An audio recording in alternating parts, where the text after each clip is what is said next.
Unaangalia Baba Sam the King Tanzania TV channel. Kwa maoni na ushauri tumia namba zifuatazo 0752732515. Baba Sam the King.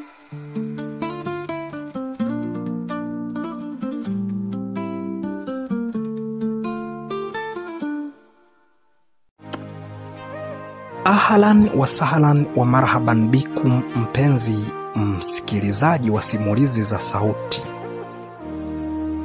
Karibu tena katika sehemu yetu ya mwisho kabisa ya simulizi hii inayoitwa Uvumilivu Wangu, ambayo inamhusu binti wa kuitwa Mariamu.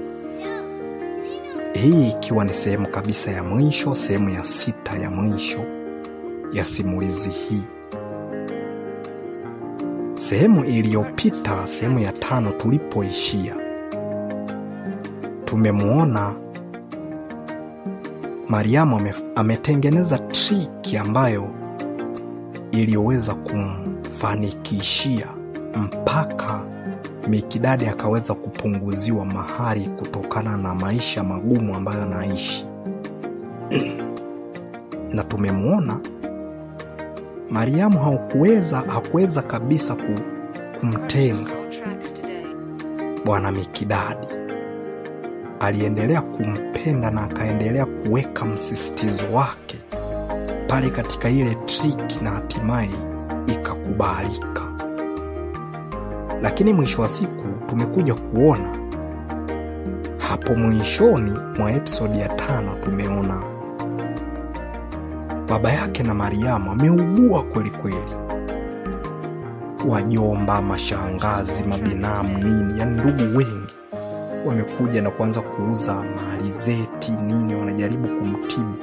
Karibia milioni 50 zimekata katika ugonjwa ambao ulikuja ukampata baba yake na Mariamu. Sasa ni kitu gani ambacho kinaendelea? Twende tukamsikilize Mariamu anavyoendelea kutusimulia. Hii ni simulizi nzuri, mpenzi msikilizaji, hasa kwa ninyi wanawake. Natakiwa mjifunze haya. Ingawa dunia sasa hivi imekengeuka, lakini ukisikiliza kuanzia mwanzo mpaka hapa tulipofikia, nadhani kama ni mwanamke mwenye akili ya kujiongeza, unaweza kujifunza kitu. Sisi kazi yetu ni kufundisha jamii. Kama kweli utakuwa ni mwanamke mwenye akili kama Biblia inavyosema, mwanamke mpumbavu ndiye atakayebomoa ndoa yake kwa mikono yake, ikimaanisha kwamba mwanamke mwerevu mwenye akili anaweza kuijenga ndoa yake kwa mikono yake mwenyewe. Na siku zote mwanamke ndiye huanzisha mahusiano na si mwanaume. Mwanaume anakuja tu akiomba kwamba tunaweza tukawa, mimi na wewe tunaweza tukawa mwili mmoja. Mwanamke unapokataa, mwanaume hawezi chochote, wala hawezi kupindua, wala hawezi kufanya chochote hapo, kwa sababu hawezi kukulazimisha wala hawezi kufanya chochote. Unahisi kama Miki angekataliwa na Mariamu, unadhani angempata? Ni wangapi ambao wamemkatalia na hawajaweza kumkubali? Lakini si alivumilia, na hatimaye mpaka alipokuja kukutana na Mariamu. Simanake ameona Mariamu ni mwanamke ambaye kidogo ameelelewa tofauti. Sasa tuendelee kusikiliza Mariamu anavyotusimulia. Nimeona kidogo nijaribu kukudodosea, ewe mwanamke ambaye unatazama chaneli hii ya Baba Sam the King Tanzania TV channel na simulizi zake, ili uweze kujifundisha. Hii dunia sasa hivi imeisha. Kwa hiyo unatakiwa kuwa mwanamke mwerevu na wala sio mwanamke mpumbavu kama Biblia inavyosema. Inatakiwa tuanze kuwa werevu, tukae tujifunze. Dunia sasa hivi imeisha. Si kila kitu ukione kwamba hakifai. Jaribu kuangalia namna jinsi ambavyo maisha yako yanaweza kwenda. Mariamu katumia trick kwa mtu ambaye anampenda. Vipi wewe mwanamke ambaye unatazama simulizi hii na kuisikiliza pia, ingekuwa ni wewe ungeweza kama Mariamu alivyo? Haya, twende tukamsikilize, tuendelee kumsikiliza akiendelea kutusimulia sehemu yetu hii ya mwisho.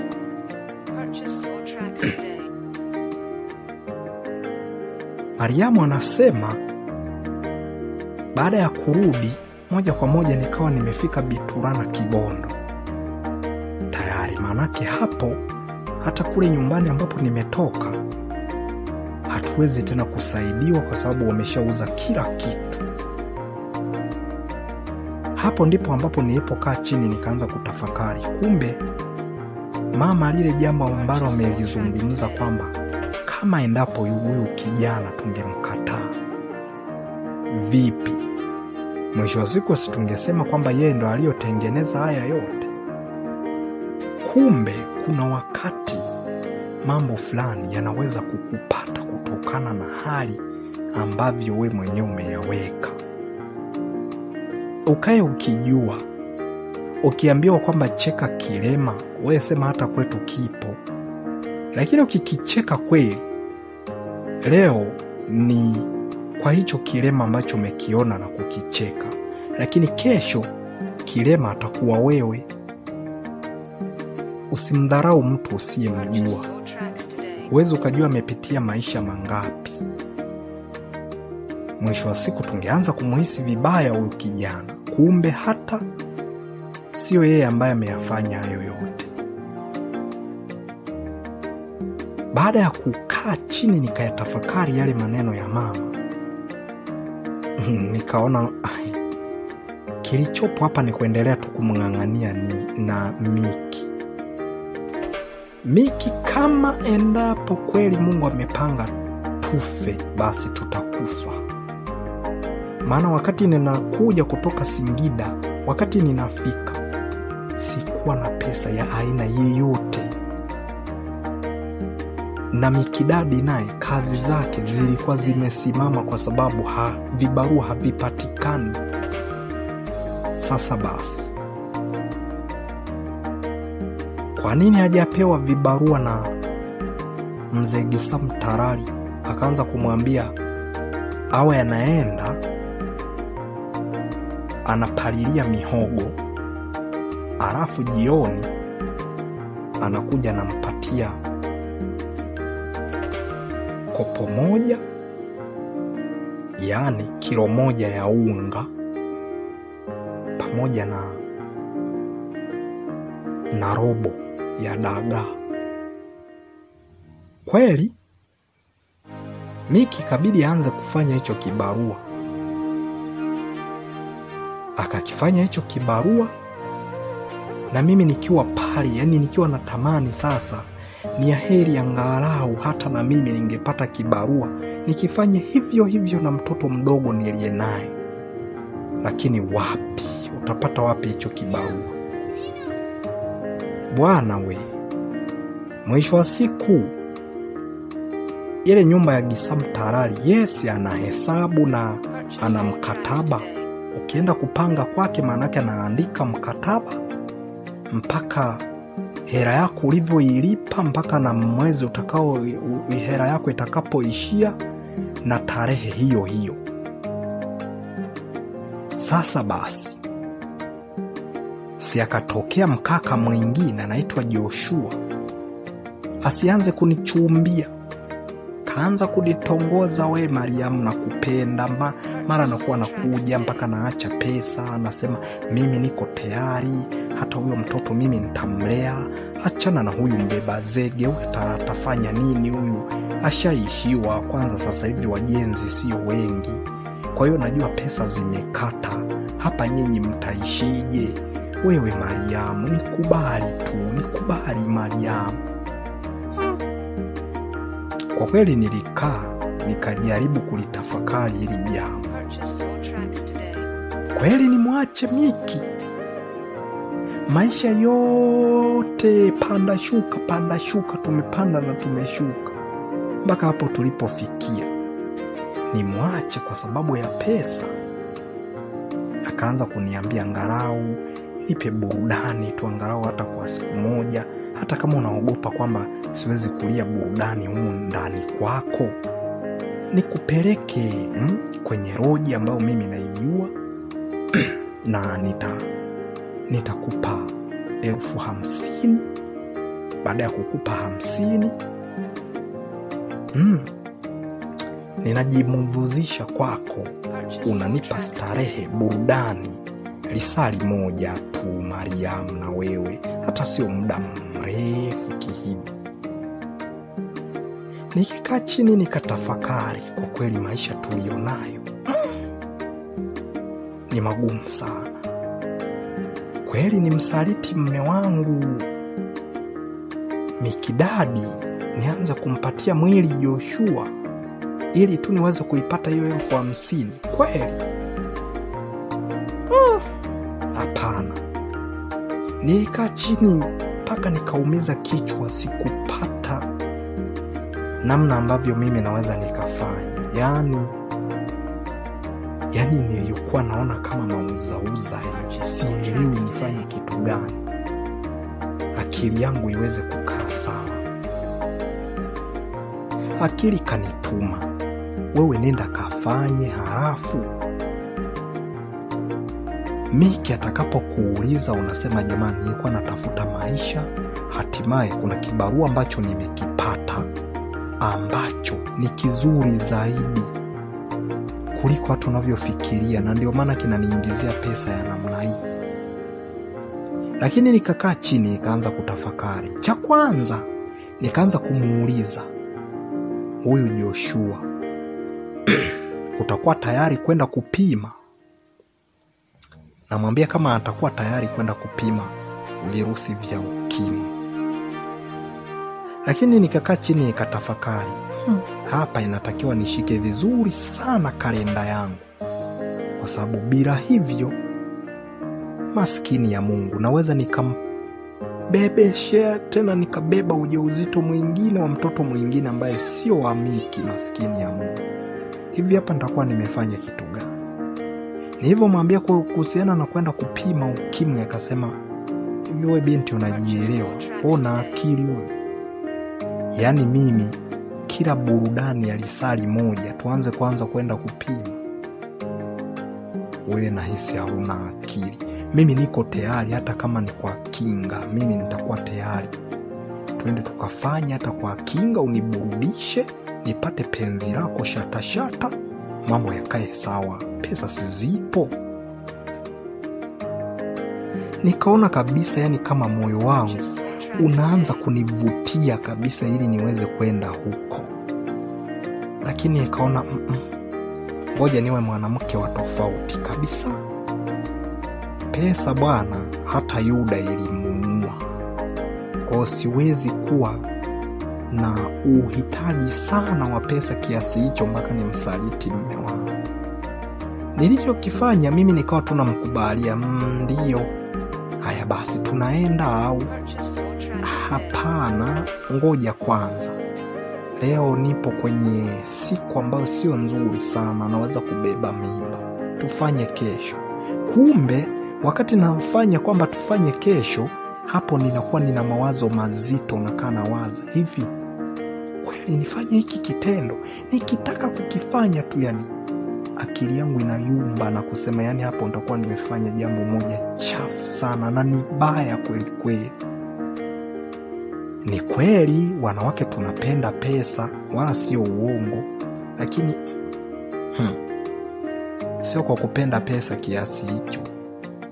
Yani mpaka kipindi hicho nilikuwa nataka kupiga boko kwa wazazi wangu pale, inawezekana wangeweza hata kunifanyia mabaya kweli kweli. Kipindi hicho wakati kakangu amepeleka ile barua, amepeleka zile fedha na hatimaye karekodi mazungumzo yale mabaya ambayo niliyoyazungumza humo, kama ya ukali fulani hivi, kama kukashifu fulani. Kama wangekuwa ni wazazi wenye kufuatilia, si wangeafuatilia, hatimaye wasingekuwa na radhi na mimi kabisa, wangenipa radhi. Sasa manake ningepata maisha magumu. Lakini kwa nini? Yaani kwa nini hii hali mimi inanikuta? Ni kweli wanawake tunapenda pesa, lakini ni kweli mwanamke uko tayari uende kulala na mwanaume ambaye hulijui hata afya yake? Eti kisa pesa. Yaani unauza uhai hivi. Nikaona hamna, haiwezekani. Ingawa nilikuwa nalitafakari kabisa, yaani nikizionyeshewa hizo pesa, lijamaa lilikuwa linachomoa kabisa pesa na kunionyesha. Lakini nikaona hapana, nisije nikajiingiza katika hiyo hali, itaniletea shida sana. Nikakaza akili, ikanituma ikasema, kama ulivyokaza kumpata mume wako na akapunguziwa mahari, kaza kweli kweli uhakikishe na hayo mambo hayatokei. Amejaribu kunifuatilia Joshua mpaka akashindwa. Alivyoanza kukata tamaa, ingawa alikuwa ameniachia namba yake ya simu, ikawa namwambia, baby naomba uje nyumbani. Akija tu roho inagoma. Yaani simpendi kweli. Yaani kimsingi mimi Joshua simpendi. Lakini sasa nakaa chini na waza, maisha haya mpaka lini? Yaani anapokuwa tu ametoka, ameondoka Miki, ndo namtumia meseji, baby naomba uje haraka kabla mume wangu hajaja, tuzungumzie lile swala la kwenda kulala na wewe, maana hiyo hela naihitaji. Akija tukifika pale, roho nyingine naniambia, kaza kama ulivyokaza kumpata mume wako Miki. Ukijiraisi huwezi ukajua ni kitu gani ambacho kinaweza kutokea. Yaani kasikia roho kabisa, yaani kama vile na nikataza hivi. Nikaona isiwe tabu. Kwa kweli nilikuwa nikimuita mpaka mwisho wa siku. Kuna kipindi ambapo ilifikia wakati mpaka nilimuita akaja. Alipofika pale akakuta sasa bwana yule mzee Gisa Mtarali ndo amefika pale. Anaanza kuniambia, mama, kesho mnatakiwa mlipe kodi ya nyumba kwa sababu mkataba wenu unaisha kesho. Mariamu anaendelea kutusimulia, anasema, nilikaa chini nikatafakari, hivi cha kufanya hapa ni kitu gani? Sinikubali tu niende nikalale na Joshua ili aweze kunilipia hii. Sasa wakati mimi naendelea kuwaza, kwa vile na Joshua naye alikuwepo hapo na alinikuta mzee Gisa Mtarali na yeye yuko hapo, moja kwa moja kaanza kuniambia, umeona, ukinikubali wewe na mume wako mtaishi vizuri, acha ubwege wewe, nikubali tu. Ina maana kwenda tu kulala mara moja alafu unakabidhiwa kitita cha fedha, wewe uone kama hiyo ni bahati? Mariamu, mpaka tulazimishane? Ila hapana. Kwa kweli yaani niliona kama mawenge hivi, yaani sikujielewa mpaka ilifikia kipindi, yaani mpaka na mtoto, yaani nikaona kama vile kilia sana, kama vile ananikera, mpaka nikaanza kumpiga mtoto. Mara kuna wakati mwingine anawaza kaja Miki akiwa ananiongelesha kimahaba, mimi namjibu kihasira. Akaanza kuwaza, yawezekana labda inawezekana ni ujauzito wa pili, huenda atakuwa ameniweka ujauzito wa pili. Lakini kumbe hapana, ni mawazo tu, nakaa na waza, kweli ni msaliti? Na nisipomsaliti tutaishi? Yaani wewe ndo kawa mtihani mgumu kwangu mimi Mariamu kuweza kutatua. Sikujua hata nifanye nini. Mariamu anaendelea kutusimulia, anasema, baada ya kumkuta Miki amesharudi, bwana Gisa Mtarali huyo mzee ndo akaja moja kwa moja akasema, yaani kuanzia leo naombeni vitu vyenu mtoe nje, kwa sababu na ni yenu, mkataba wenu umeisha.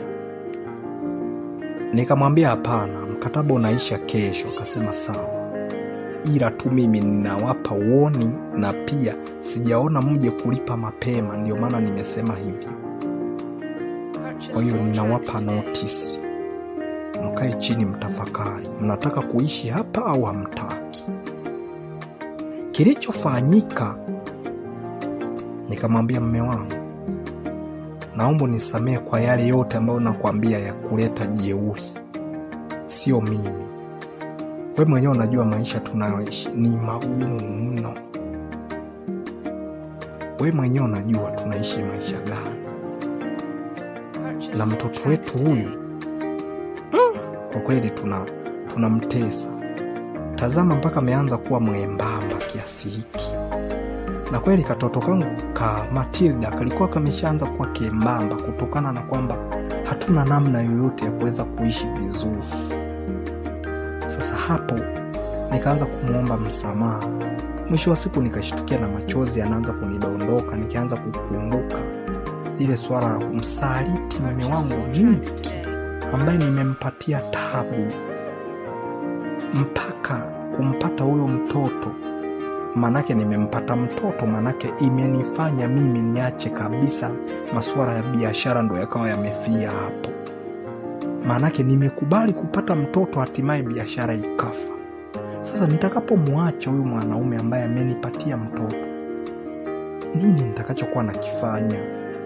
Na kama endapo huyu mkaka Joshua atakuwa na ukimwi, nikaja kumwambukiza huyu Miki, hivi si ni dhambi? Na kama endapo nitabeba ujauzito nikamletea Miki kwamba eti ni wa kwake, si ni dhambi?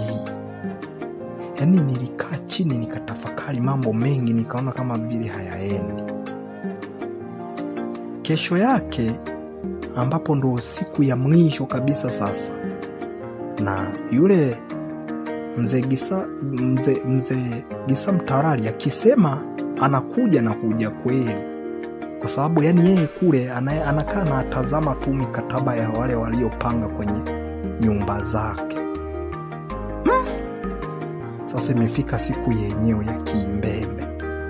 Mariam, mimi nitafanya nini? Nikakaa chini nikatafakari, nini nikifanya hapa cha kuweza kuipata hiyo pesa. Akili yani moja kwa moja yani hapo sasa napokuambia ikawa imenituma kabisa. Yani leo penyewe na saliti, yani kama ni kwa kujiforce, kwa kufanyeje, bora tu pesa ipatikane nimlipe huyu mzee, alafu atuache na kutuacha. Kumbuka hatuna pesa ya aina yeyote. Baada ya Miki kuondoka, nikatuma tena meseji kwa Joshua, baby uko wapi? Akaniambia niko nyumbani, naomba uje mara moja. Nikiwa na lengo kabisa kwamba nataka nimsaliti mume wangu ili niweze kupata pesa, niweze kulipia hiyo nyumba ili tuendelee kukaa. Sasa tukifukuzwa tunaenda wapi? Baada ya kufika pale, nikimtazama mtoto wangu Matilda ambaye nimempata na Miki, sikufichi, akili narudi nyuma. Nikamwambia nimekuita tu, nilikuwa nataka tu nikuone, si unajua muda mrefu nimekumisi, halafu eti twende sasa. Vipi ule mpango wetu? Mbona tunaniita na kuja halafu hamna chochote? Mimi nitaishia kukumezea mate tu, hamna chochote kitakachotokea. Twende ukanipe burudani, ukabidhiwe kitita cha fedha.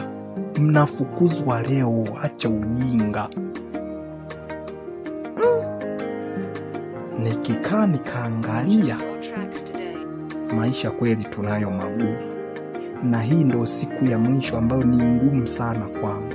Nikawaza ngoja nimsaliti tu. Huwezi amini, moja kwa moja nikatoka hapo nikaondoka naye kabisa. Tukaenda Tena nikamwambiaje, unajua nini Joshua, mimi nataka nimsalitie mume wangu humu ndani, sitaki niende mbali. Nikienda mbali atanitafuta alafu atanipata, anaweza kuwa hata na mawazo. Bora nimsalitie humu ndani, pengine labda nikimuonyesha pesa anaweza kasema labda mke wangu amefanya jambo zuri, au ataumia zaidi, hata hizo pesa hatozifaidi vizuri. Lakini nikaona nitafanya nini, lazima nifanye. Nikamuita ndani moja kwa moja. Nikawa nimejiandaa kabisa kwa ajili ya kumsaliti mume wangu. Nikavua kabisa nguo, nikavaa kanga moja. Amini usiamini, nilienda, yani alivyonigusa tu, sijui ni kitu gani ambacho kilinitokea. Yani nilipatwa na ghadhabu na hasira ya maana. Yani alivyonigusa, hata kumpiga sikumpiga, bali nilichomoka katika mikono yake. Nikarudi kwa nyuma, nikasema hapana, hiki kitu mimi siwezi kukifanya tena. Akaanza yani mayamu, yani umenionyesha kabisa kila kitu tayari huko kwenye kanga moja, mimi nikubali. Haiwezekana. Sasa wakati ule najaribu kuning'ang'ania, nilipopiga tu kelele kidogo, tayari Miki akawa amefika. Maskini ya Mungu. Nikaanza kujuta, nani aliyoniambia nimeite humu ndani? Leo satasema nimemsaliti mimi. Baada ya kusikia tu hiyo kelele, niliposikia tu anaanza kuniita, "We Mama Matilda." Moja kwa moja nilikimbia nikafungua mlango haraka. Baada ya kufungua mlango haraka, tayari ni mwisho wa siku nikamkumbatia pale, nikapiga magoti chini, nikaanza kulia. Anakuja kushangaa, anaona mwanaume anaanza kutoka humo ndani, anakuja. "Vipi, mbona mlikuwa ndani na mlango ulikuwa umefungwa, kuna nini?" Nikamwambia, "Mume wangu, kwa kweli unaposikia kwamba nimeshikwa na nikashikika ni leo, naomba ukanipe burudani kwanza. Naomba ukanipe. Sasa ndo umevaa namna hii, naomba ukanipe, vitu vingine tutazungumza baadaye." Kwa kweli nashukuru, alitii Miki. Moja kwa moja tukaenda tukafanya tendo la ndoa. Baada ya kutoka hapo, nilivyotoka nje, bado Joshua tulimkuta. Hatimaye akaanza kumwambia, "Bro, sikiliza nikwambie, huyu binti nimemfuatilia kwa muda mrefu sana na ninampenda. Isipokuwa amekuwa akikataa kukusaliti wewe ili nimpatie pesa iweze kuwasaidia katika matumizi yenu, hata nyumba mnaweza mkalipia." Baada ya kuzungumza maneno kama hayo, Miki aliniuliza, "Mama Matilda, kati yangu mimi na Joshua unaona ni nani ambaye ni mwanaume bora kwako?" Nikasema, "Baba Matilda, ni wewe. Sina mwanaume mwingine ambaye anatakiwa kuwa ndani ya maisha yangu zaidi yako." Akasema, "Sasa hicho kitendo cha kunisaliti au kukubali kulala na huyu mshikaji, mfanye tendo la ndoa, kipo mikononi mwako. Maana mwanamke mpumbavu hubomoa ndoa yake kwa mikono yake mwenyewe, na yule ambaye ni mwerevu huijenga na kupalilia na ikakoma. Sasa ni wewe. Kama ukiona mimi sikufai, nenda na Joshua huyo hapo. Si ulikuwa umemuitia mpaka ndani? Nenda naye. Nashukuru sana kwa kunipa unyumba kwa mara ya mwisho." Nilivyosikia kwa mara ya mwisho, nikapiga magoti kwanza, nikaanza kumwambia, "Mume wangu, ndo unanifukuza?" Akasema, "Hapana, kwa sababu huyu ana pesa na kwa namna yoyote ile atafanya kila mbinu ili aweze kukupata." Sasa wakati anaendelea kuzungumza hayo, tayari Bwana Gisamu Tarali akawa amefika. Akasema, naombeni sasa mchukueni vitu vyenu, tokeni nje. Tokeni nje, sihitaji kabisa kuwaona humu ndani. Sasa roho nyingine naniambia, wewe mwambie tu Baba Matilda akubali, wewe uende ukampatie penzi yule, atoe tu pesa. Sasa anatoa tu pesa, zitawasaidia. Akili nyingine na uma inasema, wewe utakapomwambia, nimeshasema mwanamke mpumbavu ndio ubomoa ndoa yake kwa mikono yake mwenyewe. Sasa utakapomwambia, manake utamweka katika ile hali ya kukata tamaa, aone kabisa ndio unaenda kuibomoa hivyo ndoa yako. Nikaona hamna. Aise, siwezi kufanya kitu kama hicho. Akili nyingine, yani unajua akili sijui ya kishetani huwa ikoje. Yani inamsisitiza mtu, lakini kuna vitu ambavyo Mungu anaweza kukuamua kule unakoenda kupotea. Yani kila namna jinsi ambavyo anajaribu kukuteka, ukajaribu kujinasua kwa namna nyingine. Kwa kweli namshukuru Mungu. Yani kila akili ilivyokuwa inakuja kwamba ni msaliti mume wangu, niligoma.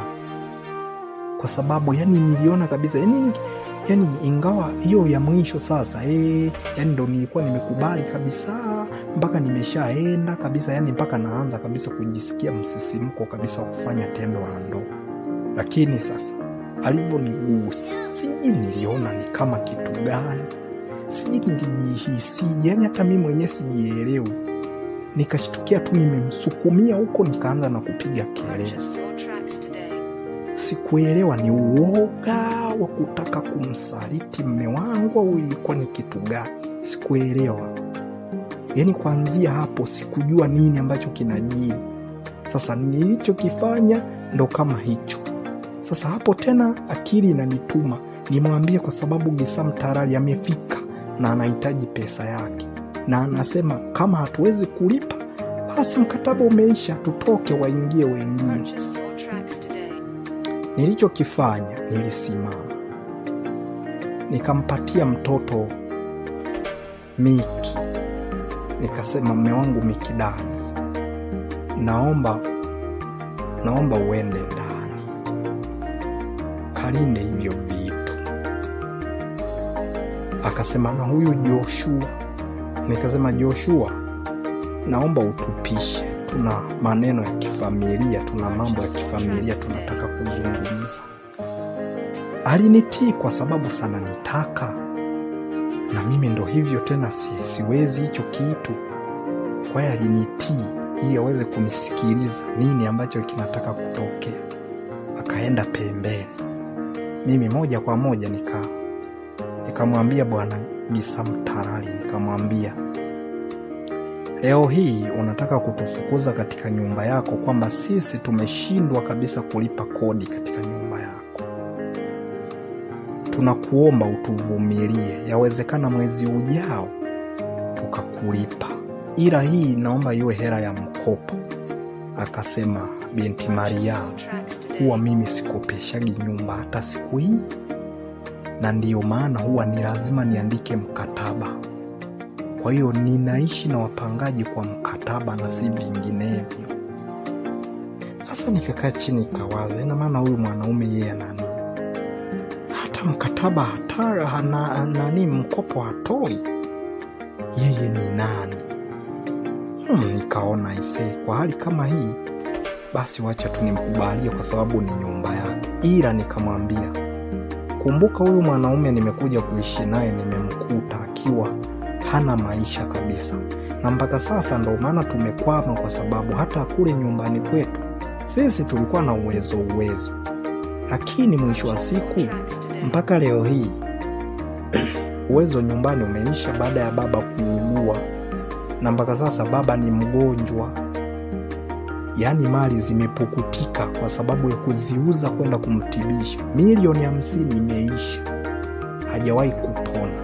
Leo hii wewe huku namfukuza huyu, kesho na kesho kutwa hivi utakapopata matatizo ukakuta huyu bwana ndo ana pesa, kuliko wewe. Yani wameshauza kila kitu, mpaka na majumba wameshayauza, sasa unayoyapangisha. Hivi hautawaza kwamba Miki ndo anaweza kukusaidia? Kaa chini, tafakari. Leo ni kwetu sisi, lakini kesho, mzee wangu, inawezekana ikawa ni wewe. Tunaomba utukopeshe, na sisi ni binadamu, kukosa kupo. Kwa nini unataka kutufanyia hivi? Baada ya kuzungumza maneno kama hayo, niliona tu yule mzee Gisamtarare anajishika mfukoni, mikono yote kadumbukiza kwenye mifuko yake ya mbele ya suruali na kuanza kuzungumza. Kutokana na maneno ya busara, binti yangu, na namna jinsi ambavyo umeelelewa na umejua kwamba cheka kilema, ukiambiwa cheka kilema, sema hata kwetu kipo. Ukicheka na wewe unaweza ukakizaa, au na wewe kwenu kinaweza kikajitokeza. Kwa kweli nimekuelewa binti yangu. Mimi ni mzee, ninaelewa nini ambacho nakizungumza. Kesho na kesho kutwa, leo hii mimi nipo na ninawafanyia hivi, kesho inaweza ikawa mimi kweli. Binti, naomba hii nyumba msinilipe tena. Nimewapa mkae moja kwa moja mpaka hapo mtakapoweza kujitegemea na kuwa na nyumba yenu, ndo mtahama. Naomba muwe ndugu kuanzia leo.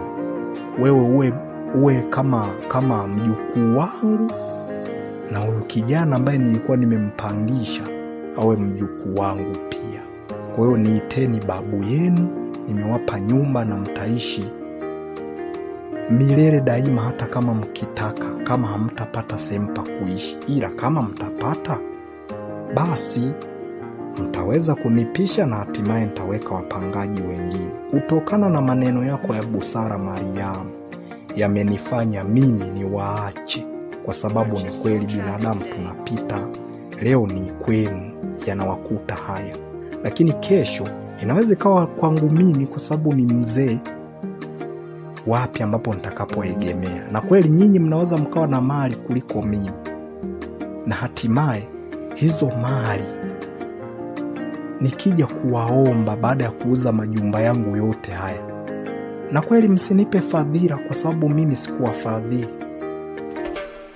Kwa kweli, kati ya maneno mazuri ambayo umewahi kuyatamka Mariamu, leo ndo umesema maneno ya maana mpaka nikakuelewa. Kuanzia sasa, naomba ukae na mume wako na endeleeni kulea mtoto wenu. Chochote kile mtakachokihitaji, mimi nitawasaidia. Twende ukachukue unga kilo 5 pale kwenye kibanda changu, na dagaa nitakupa kilo 1, mje mwanzie maisha. Kama mtakwama mpaka vikaisha hivyo, basi mtaniambia ili nitafute namna ya kuweza kuwasaidia tena. Mimi kuanzia leo ni babu yenu. Baada ya kuzungumza hivyo, huwezi amini Mariamu, mimi nilijiona ni mshindi kwa kila hali. Hapo ndipo ambapo alipoweza Gisamtarare kuondoka, ndo nikamuita mume wangu, Baba Matilda, naomba uje. Kuanzia leo tumepewa hii nyumba, tutakaa. Akasema, umemwambiaje huyo mzee? Nikasema, mimi nimemwambia tu maneno ya busara, kwamba kama endapo atatufukuza sisi, yeye ni mzee, kesho na kesho kutwa ameugua, na Mungu hataki kumuita mapema. Hawatakuja kutuomba kweli kiasi cha pesa kama sisi tushajipata. Usimdharau usiyemjua, maana haujui kesho atakusaidia kwa alipi. Sasa maneno hayo yamemchoma, na kweli hapo nimemwambia cheka kilema, amesema hata kwetu kipo. na ndio maana katuacha mme wangu. Sasa hivi tuendelee kuwa na furaha, na ameniambia nifate dagaa kilo 1 pamoja na kilo 5 ya unga. Yani mme wangu Mikidadi alirukaruka, yani kana kwamba sio yeye. Hakujiamini hata, yani hakuamini kile ambacho kimetokea, kwamba anaweza kuwa babu yetu wa hiari, na amekubali kuwa babu ambaye anaweza kutusaidia. Kwa kweli hakuamini. Moja kwa moja mume wangu akaitwa. Kijana ambaye aliyokuwa katika kile kibanda, mwisho wa siku alilipwa fedha yake, kibanda cha mzee Gisamu Tarari. Mume wangu ndo akaajiriwa pale, akaanza kuwa anafanya kazi pale.